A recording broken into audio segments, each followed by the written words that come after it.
আদম আলাইহিস সালাতু ওয়াস সালামের ঔরস জাতে সর্বশ্রেষ্ঠ মহামানব মুহাম্মদুর রাসূলুল্লাহ সাল্লাল্লাহু আলাইহি ওয়াসাল্লামকে আমাদের মাঝে পাঠিয়েছেন। তার কাজ কি?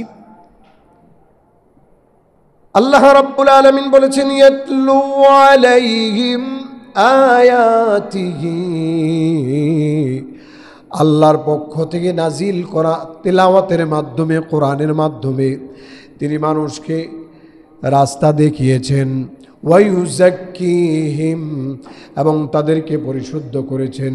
ওয়ায়ুআল্লিমুহুমুল কিতাবা ওয়াল হিকমা, তিনি কিতাবের শিক্ষা দিয়েছেন, যে কিতাবের শিক্ষা নবীজি দিয়েছেন। এই কিতাব একমাত্র কার? আল্লাহ। ওয়াল হিকমাতা, এবং প্রজ্ঞা শিক্ষা দিয়েছেন। জ্ঞান বিজ্ঞানের যত কিছু আছে আল্লাহ তাআলা সব কিছু নবী আম্বিয়ায়ে কেরামের মাধ্যমে শিক্ষা দিয়েছেন। পৃথিবীতে যত জিনিসের নাম আছে এই পর্যন্ত আবিষ্কার হয়েছে, এখনো হয় নাই, ভবিষ্যতে হবে, যত কিছুর যত নাম আছে, যত ধরনের, যত আপনার মেটাল হতে পারে, যত বস্তু হতে পারে, যা কিছু হতে পারে, সমস্ত জিনিসের শিক্ষা আল্লাহ তাআলা আদম আলাইহিস সালাতু ওয়াস সালামকে দিয়েছেন। এবং সব নবীদেরকে যা শিক্ষা দিয়েছেন, সবচেয়ে বেশি শিক্ষা দিয়েছেন জনাবে মুহাম্মদুর রাসূলুল্লাহ সাল্লাল্লাহু আলাইহি ওয়াসাল্লাম। দুই শব্দে বুঝে নেবেন, নবীজি মেরাজে গেছেন, 7 আকাশ 7 জমিন পার হয়ে আল্লাহ তাআলা তাকে ওখানে নিয়েছেন। কোনো বিজ্ঞানের বৈজ্ঞানিক কোনো যন্ত্র আজ পর্যন্ত এই মহাবিশ্বের প্রথম আসমানের নিচের গণ্ডি তারা পার হতে পারে নাই। আল্লাহ কি বলেছেন? ফানফুযু লা তানফুযুনা ইল্লা বিসুলতান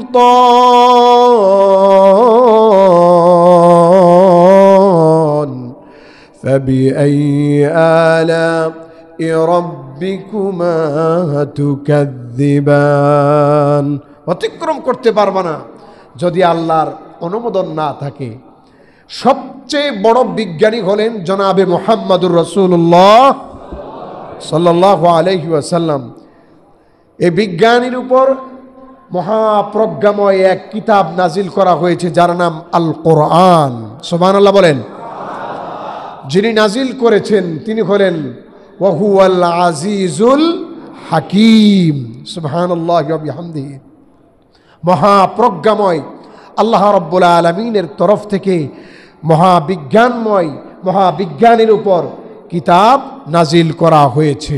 আল্লাহু আকবার। তাহলে এর মাধ্যমে তিনি আমাদের সকলকে হেদায়েতের আলো দেখিয়েছেন, রাস্তা দেখিয়েছেন। যদিও আমাদের পূর্বপুরুষরা আপনার বৌদ্ধ ছিল, খ্রিস্টান ছিল, হিন্দু ছিল, কিন্তু আল্লাহ তাআলা আমাদেরকে ইসলামের এই দৌলত দান করেছেন, হিদায়াত দিয়েছেন, এবং নবীজি মুহাম্মদুর রাসূলুল্লাহ সাল্লাল্লাহু আলাইহি ওয়াসাল্লামের মাধ্যমে আমাদেরকে ইহসান করেছেন, দয়া করেছেন। আলহামদুলিল্লাহ পড়েন, সাল্লাল্লাহু আলাইহি ওয়া আলা আলিহি ওয়া আসহাবিহি ওয়া বারিক ওয়া সাল্লিম তাসলিমান কাসীরা। এটাও একটা শুকরিয়া আদায় করা, রাসূলের উপর দরুদ শরীফ পাঠ করা। বিশ্বনবী মুহাম্মদুর রাসূলুল্লাহ সাল্লাল্লাহু আলাইহি ওয়াসাল্লামকে কেন আমরা মহব্বতের সাথে ভালোবাসবো? কেন আমরা আমাদের জীবদ্দশায় মহামূল্যবান সময়টুকু রাসূলের আদর্শের জন্য বিসর্জন দিয়ে তার অনুকরণ করব? রব্বুল আলামিন বলেছেন, ওয়া মা আরসালনাকা ইল্লা রাহমাতাল লিল আলামিন। আল্লাহ রব্বুল আলামিন গোটা বিশ্বের জন্য নবীজিকে রহমত স্বরূপ পাঠাইছেন। কি স্বরূপ? রহমত, দয়া। আল্লাহ তাআলা যেমন রহমান, কাফেরের উপরেও রহমান, নাস্তিকের উপরেও রহমান। যে নাস্তিক ক্ষণে ক্ষণে সময়ে মুহূর্তে আল্লাহকে গালিগালাজ করে, আল্লাহ কি তারে ঠাড়া ফালায়া নগদে মাইরা ফেলতেছে? না, আস্তে আস্তে ধীরে ধীরে তাকে সংশোধনের সময় দেন। বহু নিদর্শন তার সামনে প্রকাশ করেন, বহু বিপদ আপদ, বহু ধরনের বহু ক্রিটিক্যাল অবস্থা তার সামনে তুলে ধরেন, বহু প্রশ্নের উত্তর তাকে দিয়ে দেন। তারপরেও এত কিছু আসার পরেও যখন সে ঈমান আনে না, বিশ্বাসী হয় না, তখন আল্লাহ তাআলা তাকে ভালো করে ধরেন। রব্বুল আলামিন এই জন্য বলেছেন, ওয়া কাযালিকা আখযু রাব্বিকা ইযা আখাযাল কুরা ওয়া হিয়া যালিমা ইন্না আখযাহু আলীমুন শাদীদ। আমার আপনার ধরা আর আল্লাহর ধরা, এই দুইয়ের মধ্যে পার্থক্য আছে না নাই? আমরা সর্বোচ্চ কি করতে পারি? জানে মারতে পারি, কিন্তু আল্লাহ কি করবেন? জানেও মারবেন, যেখানে যাবে সেখানে শাস্তি দিবেন, চিরকাল শাস্তি ভোগাবেন। ওখান থেকে রীতিমতো মুক্তি পাওয়ার মতো কোনো ধরনের কোনো পাওয়ার, কোনো শক্তি, কোনো যোগ্যতা কোনো মাখলুকের থাকবে না। এই জন্য এত সুযোগ দেন, এত প্রশ্নের উত্তর দেন। আপনি চিন্তা করতে পারবেন না, যখন একা একা বসে থাকেন হাজারো প্রশ্ন আপনার দিলের ভিতরে আসতেছে, এই প্রশ্নগুলোর উত্তর কেমন যেন একটার পর একটা আসতেছে, আর ওই অনুকূলে ওইভাবে একটা একটা প্রশ্নের উত্তর আল্লাহ তাআলা আপনার দিলের ভিতরে মূর্খ হওয়া সত্ত্বেও ইমানদার হওয়ার কারণে প্রত্যেকটা প্রশ্নের জবাব দিলের ভিতরে তৈরি করে দিচ্ছেন। ওয়াত্তাকুল্লাহ, আল্লাহরে ভয় করো। ওয়া ইউআল্লিমুকুমুল্লাহ, আল্লাহ তোমারে নিজে শিখায়া দিবেন। শিখায়া দেওয়ার মালিক কে? নবীজি মুহাম্মদুর রাসূলুল্লাহ সাল্লাল্লাহু আলাইহি ওয়াসাল্লাম বিশ্ববাসীর জন্য রহমত স্বরূপ। নবীজি কাফেরের জন্য রহমত, নবীজি খ্রিস্টানের জন্য রহমত, নবীজি বৌদ্ধর জন্য রহমত, নবীজি গোটা মাখলুকাতের জন্য রহমত। আল্লাহ রব্বুল আলামিন এখানে তার রহমত বিস্তার করে দেওয়ার জন্যই তাকে পাঠিয়েছেন। এরপরেও নবীজি মুহাম্মদুর রাসূলুল্লাহ সাল্লাল্লাহু আলাইহি ওয়াসাল্লাম বলেছেন, আনান নবিয়্যু লা কাযিব, আনা ইবনু আব্দুল মুত্তালিব। আমি মিথ্যা নবী নয়, আমি আব্দুল মুত্তালিবের বেটা, আমি যুদ্ধের নবী, আমি রহমতের নবী। যারা অন্যায় অনাচার করে তাদের বিরুদ্ধে নবীজি মুহাম্মদুর রাসূলুল্লাহ সাল্লাল্লাহু আলাইহি ওয়াসাল্লাম যেমন দয়া প্রদর্শন করেছেন, তেমন শক্তিও প্রদর্শন করেছেন। আল্লাহর এক নাম রহমান, আর এক নাম রহিম, আছে না নাই? আল্লাহর আরেকটা নাম কহার। বারবার শুধু আপনি বলেন যে আল্লাহ রহমান রহিম, মাফ করে দিবেন, আল্লাহর কাহার নামটা তখন মনে হয় না। গজব বা কাজগুলো যখন আমার আপনার মাধ্যমে সংগঠিত হয়, তখন মনে রাখতে হবে আল্লাহর নাম জব্বার। আল্লাহর নাম কি? রব্বুল আলামিন এই জন্য বলেছেন, লিমানিল মুলকুল ইয়াউম লিল্লাহিল ওয়াহিদিল কাহ্হার। আজকের রাজত্ব কার? বলেন না কার? কালকের রাজত্ব কার? কিয়ামতের ময়দানে রাজত্ব কার? আল্লাহর। যেহেতু আল্লাহর, অতএব মনে রাখতে হবে সব সময় সব জায়গায় নবীজি যেমন রহমতের নবী, তেমন যুদ্ধের নবী। যেমন মাথায় পিঠে হাত দিছেন, তেমন কাফেরের ঘাড়ে তরবারিও দিছেন। আল্লাহ তাআলা যেমন আরহামুর রাহিমিন, তেমন জব্বার, তেমন কাহার। এই জিনিসগুলো মাথায় রাখতে হবে। রাসূল আরবি সাল্লাল্লাহু আলাইহি ওয়াসাল্লামকে আমরা কেন মুহাব্বতের সহিত ভালোবাসবো? মনোযোগ দিয়ে শুনুন। বিশ্বনবী মুহাম্মদুর রাসূলুল্লাহ সাল্লাল্লাহু আলাইহি ওয়াসাল্লাম দুইজনের দোয়ার কথা উল্লেখ করেছেন। একজন হলো হযরত ইব্রাহিম আলাইহিস সালাতু ওয়াস সালাম। তিনি আল্লাহর কাছে দোয়া করেছিলেন। এই দোয়াটা কোরআনুল কারীমের আয়াত আকারে নাজিল করা হয়েছে। আল্লাহ বলেন, রব্বি ইন্নাহুন্না আদলালনা কাসীরাম মিনান নাস ফামান তাবিআনি ফাইন্নাহু মিন্নি। আয় রব্বুল আলামিন, মানুষগুলোকে এই মূর্তিগুলো অনেক ভ্রষ্ট করেছে। অনেক সংখ্যক মানুষকে, বিশাল সংখ্যক মানুষকে এই মূর্তিগুলো ভ্রষ্ট করেছে, নষ্ট করেছে। সুতরাং তাদের মধ্য থেকে যারা আমার অনুসরণ করেছে তারাই আমার অন্তর্ভুক্ত। দোয়া কইরা দল নিয়ে আলাদা হয়েছেন, দোয়া করেছেন এবং ইমানদারদেরকে নিয়ে কি হয়েছেন? আলাদা হয়েছেন। 2 নম্বর ব্যক্তি হযরত ঈসা আলাইহিস সালাতু ওয়াস সালাম, তিনি আল্লাহর কাছে বলতেছেন, ইন তুআযিবহুম ফাইন্নাহুম ইবাদুক ওয়া ইন তাগফির লাহুম ফাইন্নাকা আনতাল আজিজুল হাকীম। হে রব্বুল আলামিন, আপনি যদি তাদেরকে মাফ করে দেন তারা আপনারই বান্দা, আর যদি শাস্তি দেন তাহলে তারা আপনারই বান্দা। আপনি পরাক্রমশালী, আপনি চাইলে শাস্তি দিতে পারেন পূর্ণ মাত্রায়, এর মধ্যে কোনো ধরনের কোনো সন্দেহ নাই।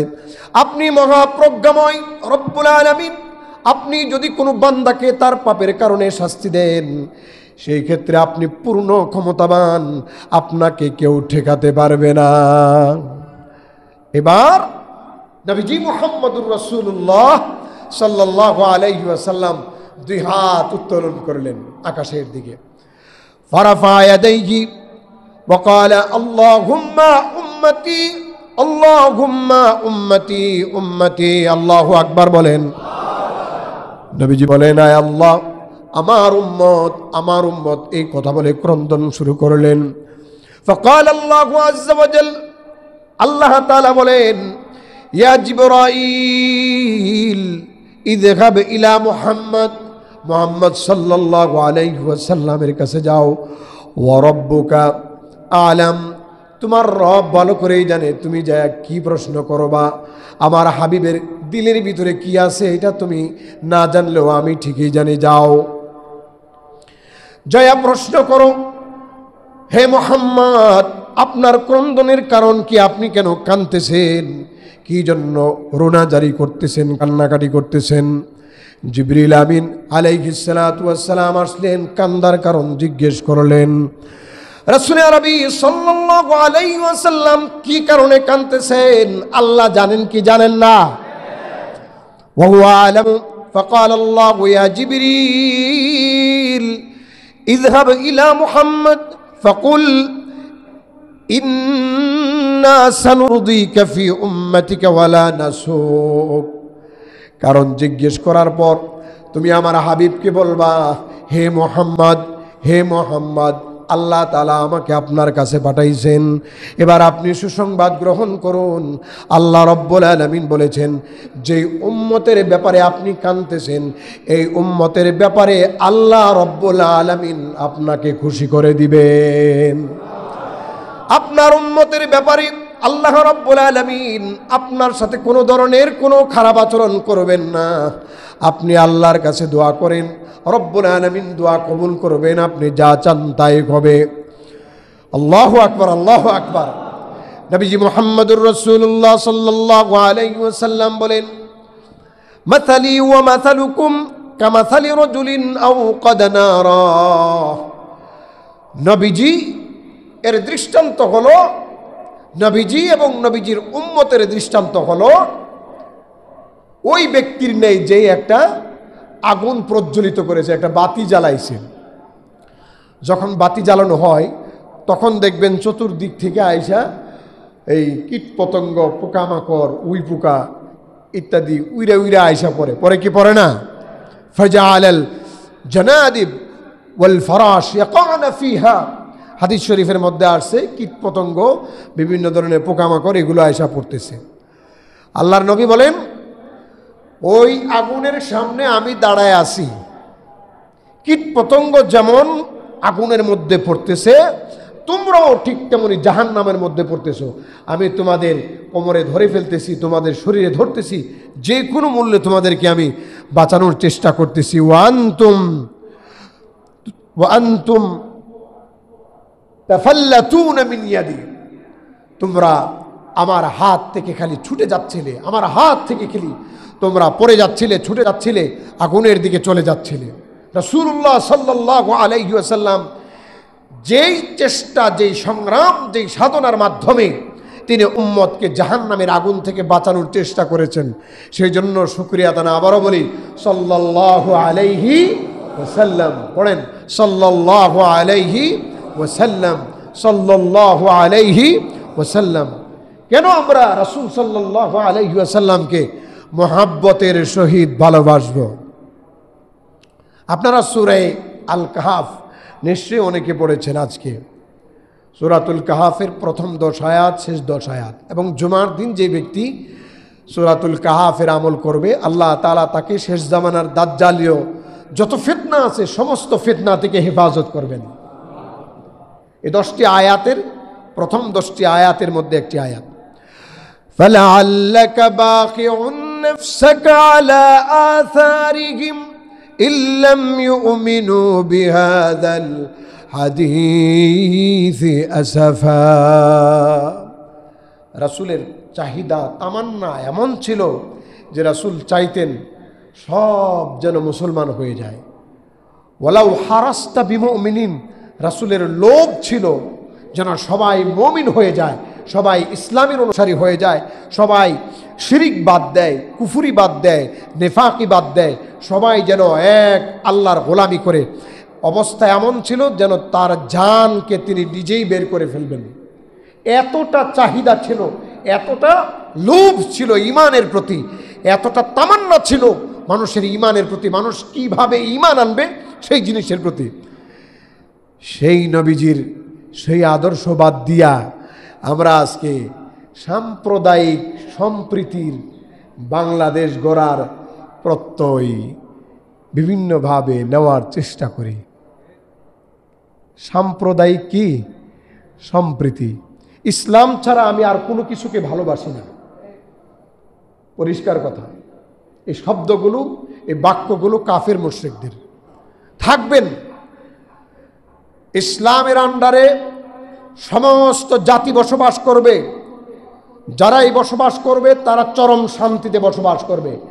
এছাড়া আপনি পৃথিবীর ইতিহাস পড়ে দেখেন, যেখানে ইসলামের উপর অন্য কিছু প্রতিষ্ঠিত হয়েছে সেখানে জেল, জুলুম, অত্যাচার, খুন খারাপে সমস্ত কিছু ছায়া গেছে। আজকে মুসলমানরা আমরা ওই খ্রিস্টান সভ্যতার আব্রাহাম লিঙ্কনের ধর্মের গণতন্ত্রের অনুসরণ করার কারণে মুসলমানদের ভিতরে বহুদা বিভক্ত দল, মারামারি ইত্যাদি সব কিছু আমরা দেখতে পাচ্ছি। সব যখন মুসলমানরা বাদ দিবে, মুসলমানদের ভিতরে শান্তি আসবে। মনে রাখবেন, মনে রাখবেন, মনে রাখবেন, জান্নাত সাম্প্রদায়িক লোকের জন্য। কোন অসম্প্রদায়ের লোক জান্নাতে প্রবেশ করবে? কোন সম্প্রদায় যাবে বলেন না, বলেন কোন সম্প্রদায়? মুসলমানরা যাবে। কারা যাবে? হ্যাঁ, এই সিদ্ধান্ত কার? এই সিদ্ধান্ত আল্লাহর।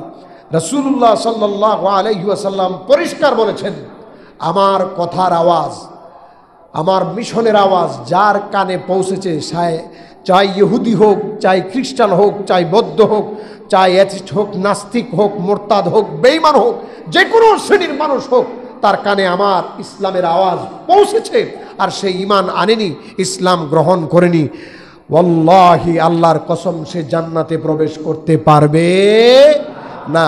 আলগা তেল দেওয়ার দরকার নাই। কোন কোন মুরব্বী বলে শোনা যায় রাজনৈতিক বক্তব্যের মধ্যে যে আমার চেয়ে, আমার দলের চেয়ে, কোনো ব্যক্তির চেয়ে, আমার ধর্মের চেয়ে মানব ধর্ম সবচেয়ে বড় বিষয়, মানবতা হলো সবচেয়ে বড় বিষয়। আরে মানবতা ইসলামের মধ্যে সবচেয়ে বড় মানবতা। কথা বলেন ঠিক কিনা? এ সমস্ত আলগা তেল দিয়ে লাভ নাই। হয়তো পূর্ণাঙ্গ ইসলামের ভিতরে থাকো, তোমার মতো ব্যক্তি কখনো কাফের, মুশরিক, বেঈমান, বেদিন, ওই আমেরিকার নানা, দাদা, ভারতের দাদা, এদেরকে খুশি করতে পারবে না। কারণ বিশ্বনবী মুহাম্মদুর রাসূলুল্লাহ সাল্লাল্লাহু আলাইহি ওয়াসাল্লাম তিনি কাউকে খুশি করতে পারেন নাই। তার ব্যাপারে পরিষ্কার বলা হচ্ছে, আপনি যতক্ষণ পর্যন্ত ইহুদি না হবেন, ইহুদিরা আপনার প্রতি খুশি হবে না। যতক্ষণ পর্যন্ত খ্রিস্টান না হবেন, ততক্ষণ পর্যন্ত এই খ্রিস্টানরা আপনার প্রতি খুশি হবে না। বলেছেন কে? আল্লাহ বলেছেন, অতএব আলগা প্রীতি দেখাইয়া কোনো লাভ নাই। বুঝে রেখেন, জান্নাতে ঢুকবে একমাত্র মুমিনরা। সিদ্ধান্ত কার? সিদ্ধান্ত নবীজি মুহাম্মদুর রাসূলুল্লাহ সাল্লাল্লাহু আলাইহি ওয়াসাল্লাম। অতএব নিজের ঈমানটা নিয়ে সুন্দর করে বাচ্চা চললেন। এমন প্রীতি দেখায় না যে প্রীতির মাধ্যমে নিজের ঈমান ধ্বংস হয়। বুঝে রেখেন, বিশ্বনবীর তামান্না ছিল আপনি যেন পূর্ণাঙ্গ মুমিন হন, পূর্ণাঙ্গ মুসলমান হন, পূর্ণাঙ্গভাবে সকল দিক থেকে আল্লাহর কাছে আত্মসমর্পণকারী হন। এটা হচ্ছে নবীর ইচ্ছা। আর আপনি বলেন যে আপনি সব লইয়া চলবেন। নবীজি কি সব লইয়া চলেন নাই? চলছেন। নবী যেভাবে চলছেন এইভাবে চলেন। দাদার নানার কথাই চলবেন। দুনিয়াতেও ধরা খাবেন, লাঞ্ছিত হবেন, আখিরাতেও বেইজ্জতি হবেন। আল্লাহ তাআলা সিদ্ধান্ত এটা, ফামা জাযাউ মান ইয়াফআলু যালিকা মিনকুম ইল্লা খিজয়ুন ফিল হায়াতিদ দুনিয়া। দুনিয়ার জীবনেও লাঞ্ছনা, গঞ্জনা এবং আখিরাতেও শাস্তি। এই জন্য ভাই, নবীর আদর্শের সাথে নিজের মন মিলান, তন মিলান, সমস্ত কিছু মিলান। আপনারা নামাজে পড়েন আত্তাহিয়াতু লিল্লাহি ওয়াস সালাওয়াতু ওয়াত তাইয়্যিবাত। মৌখিক, শারীরিক, আর্থিক যাবতীয় যত ধরনের যত ইবাদত আছে, সমস্ত ইবাদত একমাত্র কার জন্য? আল্লাহর জন্য। তাহলে এই সিস্টেমের ভিতরে আসেন, মুক্তি পাবেন, নতুবা মুক্তি পাওয়া সম্ভব না। রাসূলুল্লাহ সাল্লাল্লাহু আলাইহি ওয়াসাল্লামকে কেন আমরা মুহাব্বতের সহিত ভালোবাসবো? ভালোবাসার সহিত তার উপর কেন আমরা ঈমান আনবো? বিশ্বনবী মুহাম্মদুর রাসূলুল্লাহ সাল্লাল্লাহু আলাইহি ওয়াসাল্লামকে কেন আমরা ভালোবাসার সহিত বিশ্বাস করব? বলেন, কিসের সহিত? ভালোবাসার সহিত, মুহাব্বতের সহিত বিশ্বাস করব। কেন? বিশ্বনবী আরবি সাল্লাল্লাহু আলাইহি ওয়াসাল্লাম গেলেন তায়েফে, দাওয়াত দিচ্ছেন, মানুষকে আহ্বান করতেছেন, তোমরা পড়ো লা ইলাহা ইল্লাল্লাহ, দাওয়াত দিচ্ছেন। অপরদিকে তায়েফের নেতৃবৃন্দ রাসূল সাল্লাল্লাহু আলাইহি ওয়াসাল্লামকে তায়েফের ছোট ছোট বাচ্চাদের কাছে পাগল বানায় দিল। বলো, ওই যে পাগলটা আসছে, তোমরা পাগলটাকে একটু নিয়ে খেলো। দেখেন না, রাস্তাঘাটে পাগল থাকলে পোলাপান কি করে? একদিকে কাপড়ে টান দেয়, আরেকদিকে ঢিল দেয়, লাঠি দিয়ে খুঁচা দেয়, কেউ পাথর মারে, কেউ একটা কটু কথা বলে, এরকম বলে কি বলে না? তো মুহাম্মদ সাল্লাল্লাহু আলাইহি ওয়াসাল্লামকে পাগল বানায় দিছে, আর পোলাপানরে শিখাই দিয়েছে তোমরা পাথর মারো। পোলাপানেও পাথর মারে, তায়েফবাসীও পাথর মানে।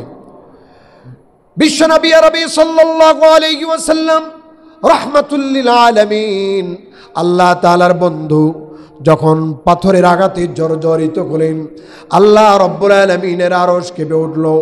আল্লাহ রব্বুল আলামিন এবার তিনি তার ফেরেশতাকে পাঠিয়ে দিলেন। রাসূল আরবি সাল্লাল্লাহু আলাইহি ওয়াসাল্লাম এর ভিতরেও দাওয়াত দিচ্ছিলেন। আল্লাহর নবী মুহাম্মদুর রাসূলুল্লাহ উম্মতের হিদায়াতের জন্য দোয়া করতে লাগলেন। ফেরেশতা পাঠিয়ে দিলেন আর বললেন, কদ সামিআ কাওলা কওমিকা লাকা, হে আমার হাবিব, আপনাকে উদ্দেশ্য করে আপনার কওম যে সমস্ত কোনো বাক্য বলেছে আল্লাহ তা শুনেছেন। ওমা রদ্দু আলাইকা, আপনাকে যেভাবে প্রতিহত করা হয়েছে, পাথর মারা হয়েছে, পাগল বানানো হয়েছে, রাস্তার অলিতে গলিতে আপনাকে হেঁচড়ে হেঁচড়ে টেনে নিয়ে যাওয়া হয়েছে, আল্লাহ রব্বুল আলামিন দেখেছেন। এবার আল্লাহ রব্বুল আলামিন বাআসা ইলাইকা মালাকাল জব্বার জিবাল লিতা'মুরুহু বিমা শি'তা ফীহিম। আল্লাহ তাআলা এই পাহাড়ের ফেরেশতাকে পাঠিয়ে দিয়েছেন তাদের মাঝে, আপনি এবার বলেন কি করা যায়। ফেরেশতা এসে বলল, ইয়া মুহাম্মদ, ইন্নাল্লাহ ক্বাদ সামিআ কাওলা কওমিকা লাকা ওয়া আনা মালাকুল জিবাল ওয়া ক্বাদ বা'আসানি রাব্বুকা ইলাইকা লিতা'মুরানি বিআমরিক। আমাকে আল্লাহ পাঠিয়েছেন, আপনার কথা আল্লাহ শুনেছেন, আপনার পরিস্থিতিও দেখেছেন। এবার আপনি বলেন কি করব, এই খবিশগুলোর ব্যাপারে কি করা যায়। আপনার সাথে যারা খারাপ আচরণ করেছে, আপনাকে যারা পাথর মেরেছে, আপনাকে যারা অত্যাচার করেছে, আল্লাহ আশ্রয় নাই বিদায় আমাদেরকে পাঠাইছেন। এবার আপনি বলেন কি করা যায়। আপনি যদি বলেন, ইয়া রাসূলুল্লাহ, ইয়া হাবিবাল্লাহ, এই যে দুই উপত্যকার ভিতরে মাঝে যে মানুষগুলো রয়েছে এদেরকে দুই উপত্যকা মিলায়া দিয়া ধ্বংস করে দিব। বিশ্বনবী আরবি সাল্লাল্লাহু আলাইহি ওয়াসাল্লাম বলেন, বালারজু আইয়ুখরিজাল্লাহু মিন আসলাবিহিম মান ইয়াবুদুল্লাহ ওয়াহদাহু লা ইউশরিকু বিহি শাইআ। আমি আল্লাহর কাছে আশা করতেছি এদেরকে ধ্বংস কইরো না, কারণ এর মধ্য থেকে এমন এক জাতি বের হবে যারা আল্লাহকে ছাড়া অন্য কারো ইবাদত করবে না, যারা একমাত্র আল্লাহরই গোলামি করবে, রব্বুল আলামিনের সঙ্গে কাউকে শরীক করবে না। আল্লাহু আকবার। রাসূলুল্লাহ সাল্লাল্লাহু আলাইহি ওয়াসাল্লাম কি করেন নাই? বদদুয়া দেন নাই যে এখনই ধ্বংস করে দাও পাহাড়কে, পাহাড়ের ফেরেশতাদেরকে যদি বলতেন যে মিলায়া দাও, মিলায়া দেওয়ার সাথে সাথে সমস্ত তায়েববাসী একবারে ধ্বংস হয়ে যেত। এই জন্য নবী সাল্লাল্লাহু আলাইহি ওয়াসাল্লামের প্রতি আমাদের ক্ষণে ক্ষণে সময়ে সময়ে দরুদ শরীফ পড়া উচিত। পড়েন সাল্লাল্লাহু আলাইহি ওয়াসাল্লাম, সাল্লাল্লাহু আলাইহি ওয়াসাল্লাম। কেন আমরা নবীজিকে মুহাব্বতের সহিত বিশ্বাস করব? তার প্রতি আমাদের ভালোবাসার সহিত ঈমান কেন হবে? রাসূলুল্লাহ সাল্লাল্লাহু আলাইহি ওয়াসাল্লাম তিনি কোরআনের একটি আয়াত পড়লেন, আন-নাবিয়্যু আওলা বিল মুমিনিনা মিন আনফুসিহিম। সমস্ত মুমিনদের এতটা কাছে নবীজি, এতটা কাছে যে নবীজি মুহাম্মদুর রাসূলুল্লাহ সাল্লাল্লাহু আলাইহি ওয়াসাল্লাম মুমিনদের জানের চেয়েও নবীজি কাছে। সুবহানাল্লাহ। আমার আপনার আত্মা আছে না নাই? আত্মার চেয়ে বেশি কাছে নবীজি মুহাম্মদুর রাসূলুল্লাহ সাল্লাল্লাহু আলাইহি ওয়াসাল্লাম। খুব মজার একটা শব্দ। আমার আপনার আত্মার চেয়ে বেশি ঘনিষ্ঠ আপনার আমার ব্যাপারে, আমার আপনার আত্মার চেয়ে ঘনিষ্ঠতর ব্যক্তি হলেন নবীজি মুহাম্মদুর রাসূলুল্লাহ সাল্লাল্লাহু আলাইহি ওয়াসাল্লাম। কেন কেন? নবী মুহাম্মদুর রাসূলুল্লাহ সাল্লাল্লাহু আলাইহি ওয়াসাল্লাম বলেন, আমি মানুষের সবচেয়ে ঘনিষ্ঠ এবং সবচেয়ে কাছাকাছি, স্পেশালি মুমিনদের আত্মার চেয়ে বেশি ঘনিষ্ঠ এবং তাদের কাছাকাছি। যদি কোনো মুমিন ইন্তেকাল করে মারা যায়, তার রেখে যাওয়া যত সহায় সম্পত্তি আছে এগুলো তার উত্তরাধিকারীরা পাবে। আর যদি কোনো মুমিন ব্যক্তি ইন্তেকাল করে তার ঋণ রেখে যায়, তার যদি ঋণ থাকে, তার যদি সহায় সম্পত্তি ধ্বংস হয়ে যায়, তার উত্তরাধিকার সূত্রে যারা থাকবে সম্পদ ধ্বংস হয়ে যাওয়ার কারণে তারাও তো সমাজের একটা বোঝা হয়ে যাবে। তখন নবীজি বলেন তারা সমাজের বোঝা নয়, ওই সমস্ত ইয়াতিমদের কাফালাতের দায়িত্ব, ওই সমস্ত ইয়াতিমদের লালন পালনের দায়িত্ব, ভরণ পোষণের দায়িত্ব আমি নবীজি মুহাম্মদুর রাসূলুল্লাহ সাল্লাল্লাহু আলাইহি ওয়াসাল্লাম নিজ হাতে নিয়ে নিলাম। কোন রাষ্ট্রপ্রধান এই ঘোষণা আজ পর্যন্ত দিতে পারে নাই। দেখেন কত ধরনের অসামঞ্জস্যতা আমাদের রাষ্ট্রের মধ্যে আছে, রাষ্ট্রপ্রধানদের মধ্যে আছে, কিন্তু নবীজি মুহাম্মদ সাল্লাল্লাহু আলাইহি ওয়াসাল্লাম এতটুকুই শুধু বলেননি, দায়িত্ব নেননি। দায়িত্ব নেওয়ার পরে যে সমস্ত ঋণ থাকবে তাদের কাঁধে, তাদের ঘাড়ে, এবং যিনি মৃত্যুবরণ করেছেন তার কাঁধে, ঋণ আদায় করতে পারে নাই, সক্ষমতা ছিল না, ওই ঋণগুলো তিনি নিজে আদায় করে দেওয়ার ঘোষণা করেছেন। এবং তার রাষ্ট্রীয় জীবনে তিনি যতদিন পর্যন্ত রাষ্ট্র পরিচালনা করেছেন তার আন্ডারে একটা জুলুমও প্রতিষ্ঠিত হয় নাই। আল্লাহু আকবার। কোথাকার আব্রাহাম লিঙ্কন, মাও সেতুং, তাদের রাষ্ট্রের আদর্শ নিয়ে আজকে আমরা পড়ে আছি। আমরা আজকে ইংরেজদের জীবন আদর্শ পড়ি, কিন্তু যেই নবীজির জীবনে কোনো ধরনের কোনো ভুল নাই, ত্রুটি নাই, তার রাষ্ট্র পরিচালনায় কোনো ধরনের কোনো ত্রুটি নাই, ভুল নাই, কোনো জুলুম নাই, অত্যাচার নাই, তার সিস্টেম বাদ দিয়ে আজকে আমরা বটপার, সিটার, ভৌতবাদ, চোর ডাকাতদের পিছনে পড়ে আছি। কথা ঠিক না? মুসলমান ভালো হওয়ার চেষ্টা করেন। যদি আমরা ভালো না হই তাহলে ভালো থাকা যাবে না। আমরা যদি ভালো থাকতে না চাই, আল্লাহ তাআলার পক্ষ থেকে শান্তি আসবে না। নবীজি সাল্লাল্লাহু আলাইহি ওয়াসাল্লাম যেহেতু আমাদের জন্য নিজের জানের চেয়েও বেশি কাছাকাছি ঘনিষ্ঠতর, এই জন্য আবারও দরুদ শরীফ পড়ি সাল্লাল্লাহু আলাইহি ওয়াসাল্লাম। সকলেই শুকরিয়া আদায় করেন আলহামদুলিল্লাহ। কেন আমরা তাকে ভালোবাসার সহিত বিশ্বাস করব? কেন রে ভাই?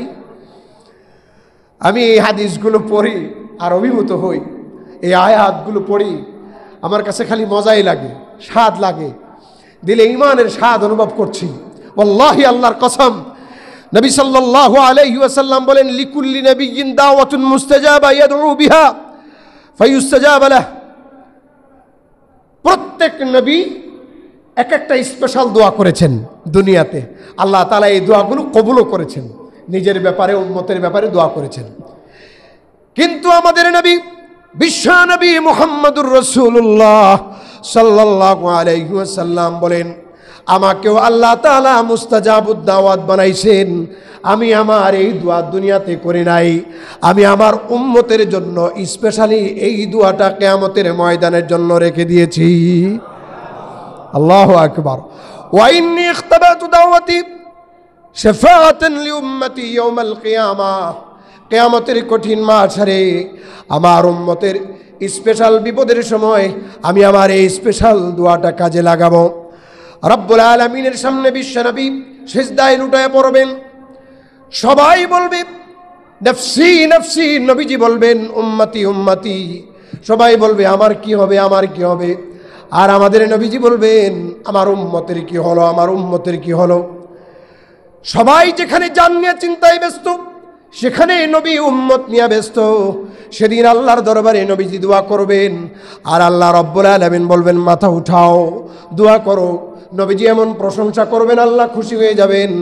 নবীজিকে বলা হবে তুমি চাও আর সুপারিশ করো, তোমার চাওয়া পূরণ করা হবে। তুমি যা সুপারিশ করবা আমি আল্লাহ রব্বুল আলামিন সেই সুপারিশ মঞ্জুর করব। সমস্ত উম্মতেরা নবীজির কাছে যাবে, সবাই যাবে। আর তখন নবীজি বলবেন আনা লাহা, তোমরা কোথায় করতেছো? আদম নবী থেকে এই পর্যন্ত সব নবীর কাছে গেলা, এত ঘোরাঘুরি করতেছে কেন? এই সুপারিশের জন্য আল্লাহ তাআলা আমাকেই নির্বাচন করা হয়েছে। আল্লাহু আকবার, বলি আলহামদুলিল্লাহ। সেই নবীর উম্মত হিসেবে আল্লাহ তাআলা আপনাকে আমাকে বানাইছেন, শুকরিয়া আদায় করা উচিত বেশি বেশি। নিকল যায় যা তেরে कदमों के नीचे ये दिल की हसरत यही आरज़ू है।